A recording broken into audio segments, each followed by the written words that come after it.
Hello there. Welcome to Lena's Lane. In this episode of Case Files, I'll be sharing with you the case of James Richardson. So make sure you stay tuned for more.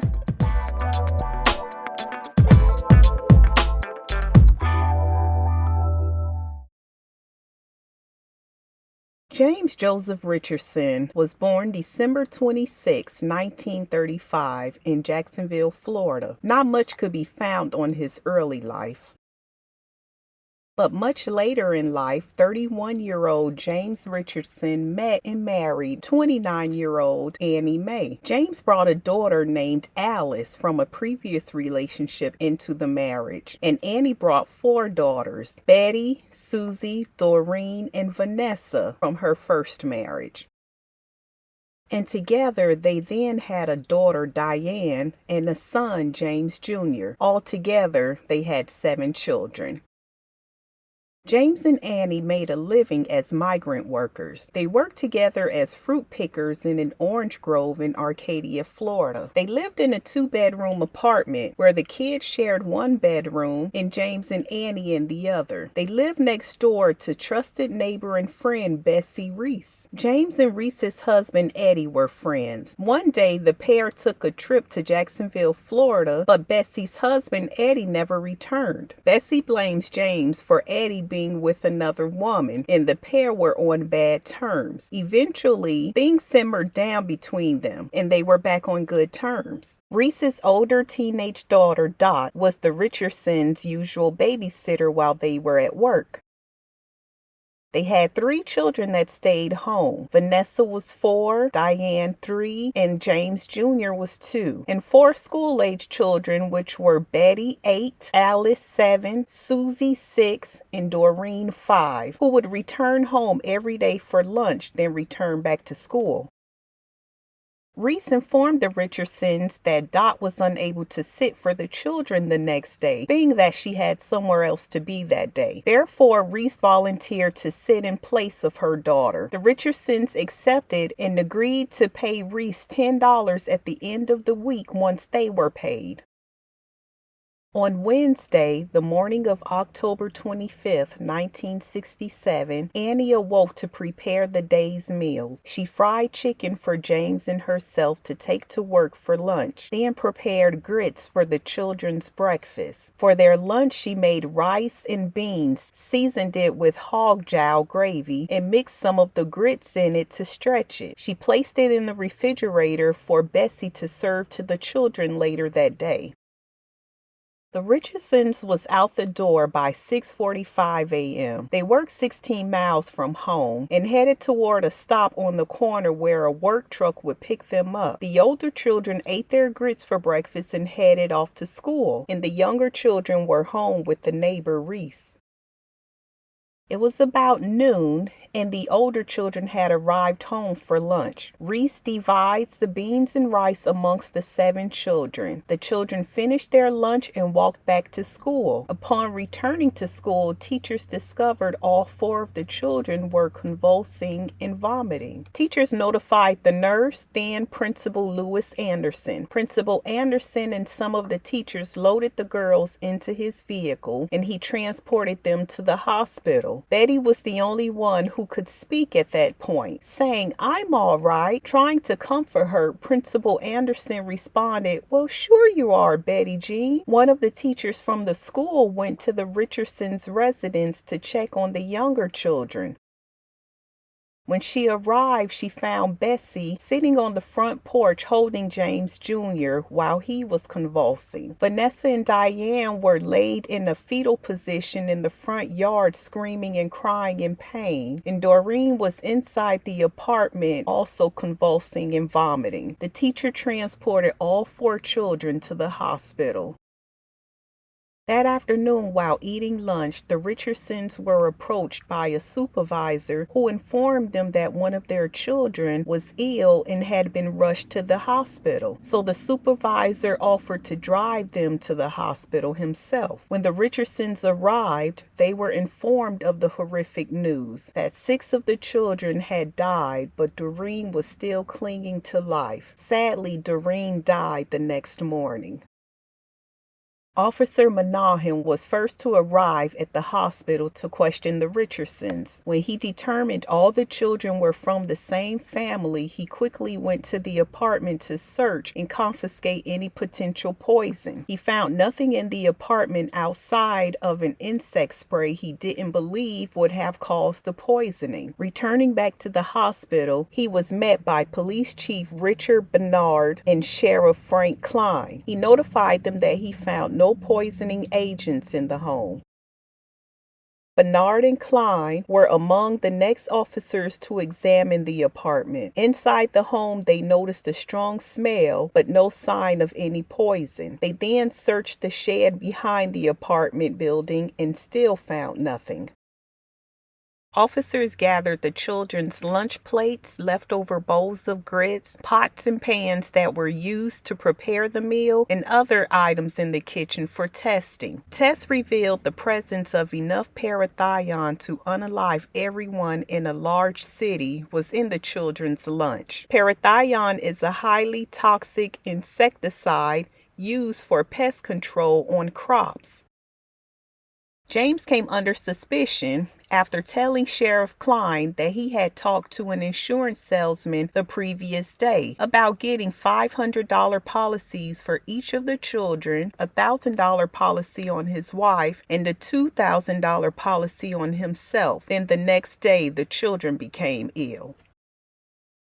Although Reese was the last adult to handle the children's food before it was eaten, she was not investigated as a suspect. But when she was questioned, she and the teachers confirmed the children were feeling fine before lunchtime. Now, a little about Betsy Reese. Reese was known as Big Mama around Arcadia. She was a large and curt woman who was known for her short temper and extreme jealousy, rumored to have close ties to Sheriff Klein. Before relocating to Arcadia, she was married twice. She was suspected of unaliving her first husband with a meal she had prepared him. And in 1956, she was convicted of unaliving her second husband, but would tell people his death was related to stomach ulcers. At the time of the Richardsons' children's death, Reese was on parole from prison. Years later, she remarried and moved to Arcadia and lived next door to the Richardsons.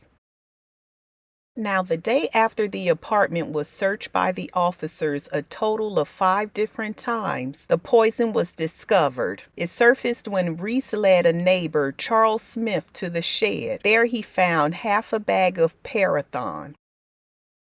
Sunday, October 28th, the funeral service was held for the 7 children. Both James and Annie collapsed in sorrow at the service. The discovery of the poison found in the shed led to James being arrested 2 days after laying their children to rest.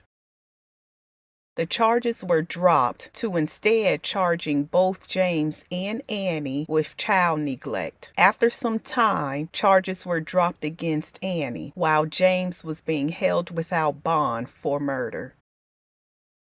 Attorney John Robinson believed the case was being handled unfairly as the judge consistently claimed that James was guilty. Robinson contacted people who knew James. They told him he had a reputation as a family man and they could not believe he would unalive his children. Robinson then called the president of the NAACP in Florida, Joe Atkins, and convinced him to meet with James. After that meeting, James decided to allow the NAACP to represent him and chose Robinson as his attorney. James informed his attorney that Officer Klein told him he would be let off easy if he confessed to the crime, but James denied hurting any of his children. Through Ernell Washington, James's cellmate, Robinson filed for a writ of habeas corpus after examining the available evidence, finding nothing substantial that could indicate James was guilty. He then contested the high bond that had been set, which started at $100,000. After negotiations, the bail was reduced to $7,500. The bail bondsman was convinced enough of James's innocence that he waived the bail bond fee. Robinson was able to have James released on bail.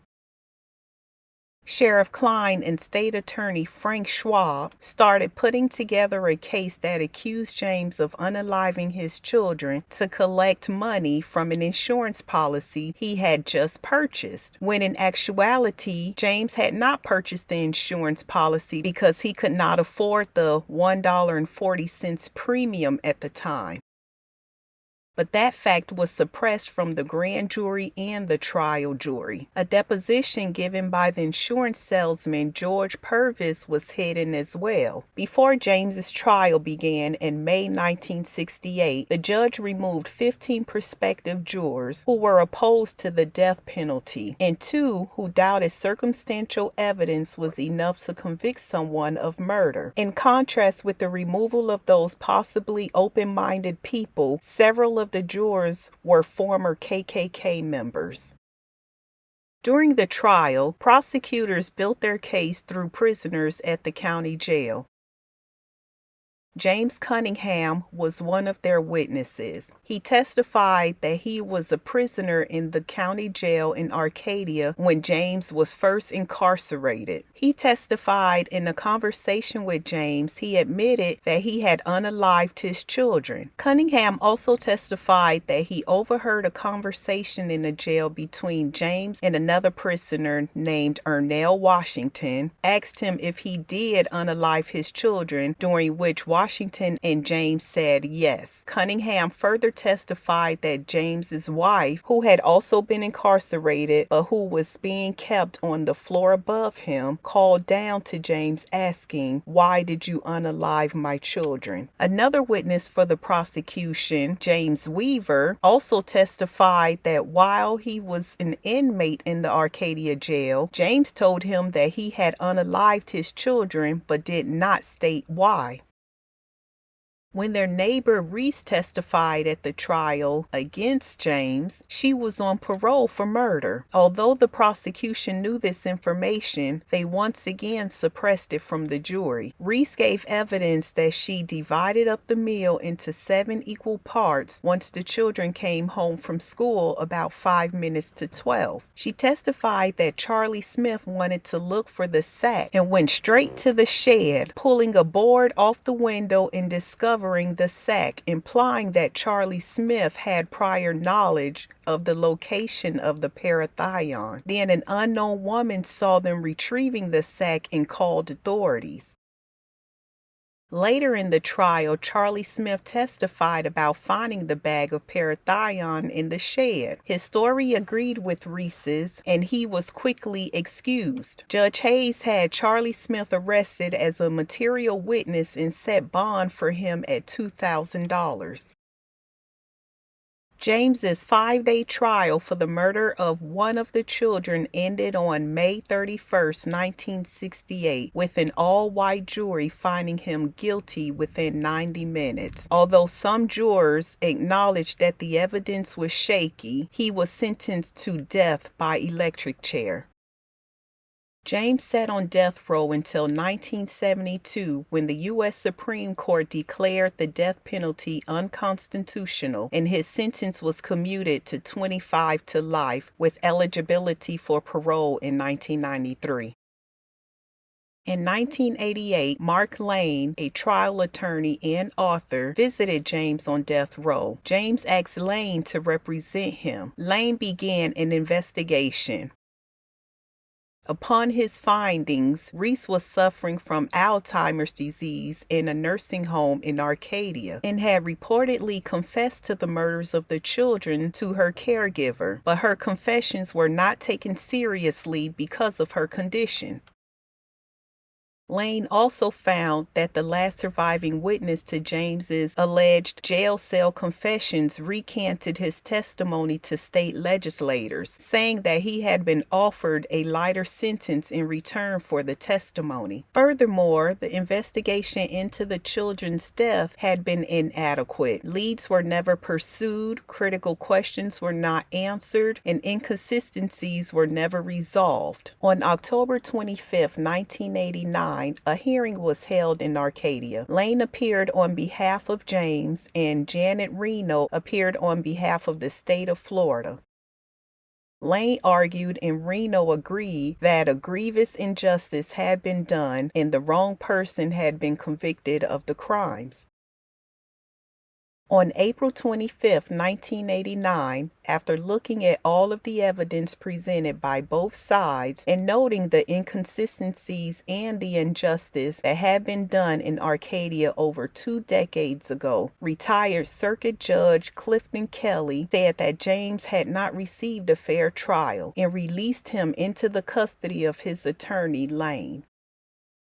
And on May 5, 1989, James Richardson, now 56, was released from prison with his wife Annie by his side. James later filed a wrongful conviction lawsuit against DeSoto County that was settled for $150,000. And in 2008, he filed a claim seeking compensation from the state of Florida, but was denied. In June 2014, Florida Governor Rick Scott signed a bill authorizing payment of more than $1 million to James Richardson. 6 months after James's release from prison, he said in an interview with the Orlando Sentinel he is divorcing his wife Annie. James declined to identify his wife-to-be, who he met 11 years ago, but did say she is 37 and has 7 children. And I quote, "She just slipped up on me," he said. "She just started coming in and reading to me and visiting me, and it just happened. She's very outstanding in her love for Jesus Christ."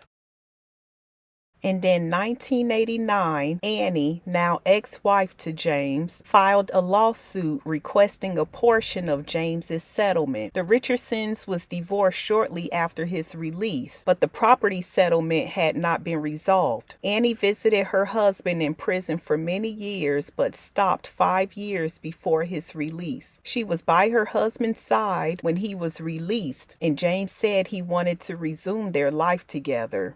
But he filed for divorce in October and remarried. In a handwritten letter filed December 7th in Duval Circuit Court, Annie said she wanted to fight the divorce dispute, saying she stuck by him for 21 years and could not understand why he wanted to end their marriage because they had been through a lot together. However, the settlement by the county went to pay the cost of his local lawyers. James had been in prison for so long that he became eligible for Social Security. James has been living in Wichita, Kansas with his new wife, Teresa Rivers, since his release in early March. But in 1992, Bessie Reese died of Alzheimer's in Arcadia. She was 71. And in August 1995, James's health began to decline, and he suffered a heart attack at his home. And on September 16, 2023, James Richardson died in Wichita, Kansas, and he was 87.